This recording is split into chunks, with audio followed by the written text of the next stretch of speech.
Isa po ako sa napagaling ng Complete. Yun po yung product ng Alliance in Motion Global.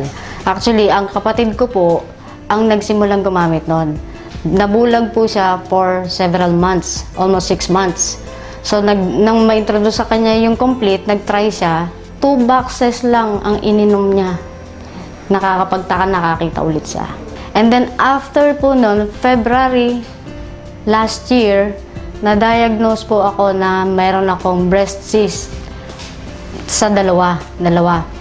At the same time, meron din na-diagnose din po na meron akong scoliosis. Bedridden po ako ng 5 months. And then sabi ko, kung napagaling yung kapatid ko, bakit hindi ko itry? Nag-decide po ako na mag-take ng Complete kasi talagang sobrang hirap na. Pakiramdam ko mamamatay na ako kasi parang may nakadagan sa dibdib ko. Every time paghihiga ako, so tuwing matutulog ako, nakaupo lang ako. Nakasandal lang ako sa sofa. Hindi na ako makakain, nahihilo ako. Yung tuhod ko parang wala na, hindi ko kaya tumayo. Nang ma-diagnose po nila ako, sinabihan nila ako na magpa-opera para matanggal yung cyst. Takot po ako sa turok. So sabi ko, dediretso ko. Uminom po ako ng 3 capsules every 4 hours. And then after 3 weeks po, sinubukan ko maglakad kasi nabawasan yung pain. So hinahapo ako that time.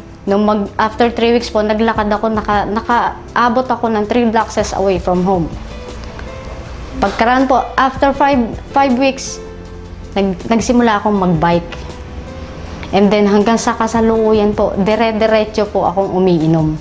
Wala na po totally yung aking cyst. Hindi ko po alam kung paano natunaw yun, pero nawala po lahat ng pain. So, yung middle bone ko po na sinabi ng doktor na namamaga noong February last year, na-prevent po yung paglala. So, lahat ng pain na naramdaman ko, kung mararamdaman nyo lang yung sakit, parang hinihiwa yung likod ko mula sa batok ko hanggang sa dulo sa ilalim. Para siyang hinihiwa. So, every time na huhugot ako ng paghinga ko, napakahirap para sa akin. So, nung mag-take ako ng Complete, lahat po nawala.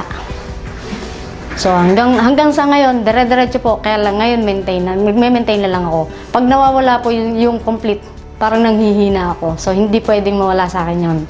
Napaka-imposible na paniwalaan na ako nakabangon. Maraming hindi naniwala sa akin na ako'y gagaling pa. Salamat kay Lord na naging instrumento niya ang Alliance in Motion para makapagpagaling ng mga may sakit tulad ko.